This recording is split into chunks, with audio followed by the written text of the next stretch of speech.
प्रदेश में भी काफी चौंकाने वाला रिजल्ट आया, जहां कहा जाता था कि योगी और मोदी की जोड़ी और डेवलपमेंट भी हुआ है वहां ठीक ठाक, लेकिन इस तरह के रिजल्ट की उम्मीद बीजेपी भी नहीं की थी, खासतौर से उत्तर प्रदेश से, क्योंकि उत्तर प्रदेश को बोला जाता है कि दिल्ली का रास्ता उत्तर प्रदेश से होकर जाता है। नहीं, इसीलिए तो मैं कह रहा हूं कि एक बेहतरीन मौका पूरे देश में था बीजेपी को मुकम्मल हराने का, चाहे उत्तर प्रदेश हो, बिहार हो या देश के बड़ी बड़ी प्रदेश हो। तो उत्तर प्रदेश में जाहिर है अब लोग ये समझ रहे थे कि इनविजिबल है, इनविजिबल को होता नहीं है। जब इंदिरा गांधी को लोग हरा सकते हैं, जब बड़े बड़े नेताओं को हरा सकते हैं, तो ये लोग क्या हैं। तो इसीलिए जहां से जिस प्रदेश से प्रधानमंत्री खुद आते हैं, आज वहीं पर उसके अतराफ में जितनी सीटें हार गए, बनारस के अतराफ में कितनी सीटें हार गई बीजेपी, आप देख लीजिए कितनी सीटें हार गई। माने जो बोलते थे कि नहीं अतराफ में पूरा उनका बड़ा जोर है, शोर है, ना जोर है, ना शोर है, ना कुछ नहीं, अब सन्नाटा है।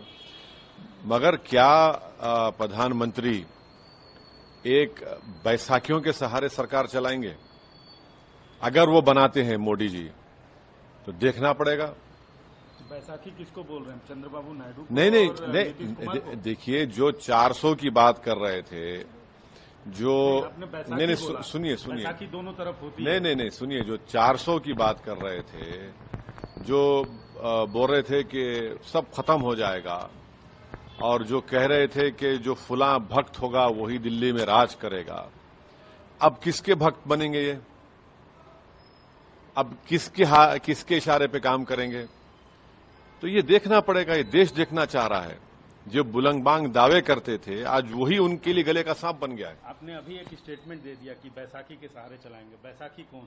बहुत है, बहुत होंगे, आप देखते जाइए। कल के बाद बहुत सी चीजें, अभी तो पूरा मुकम्मल रिजल्ट तो नहीं आया ना। हमको लगता है कि बीजेपी 272 का मार्क नहीं टच करेगी, लगता है। जब हो सकता है कि मैं गलत भी हो जाऊं, मगर जब काउंटिंग हो रही है, बड़े बड़े उनके नेता हार रहे हैं।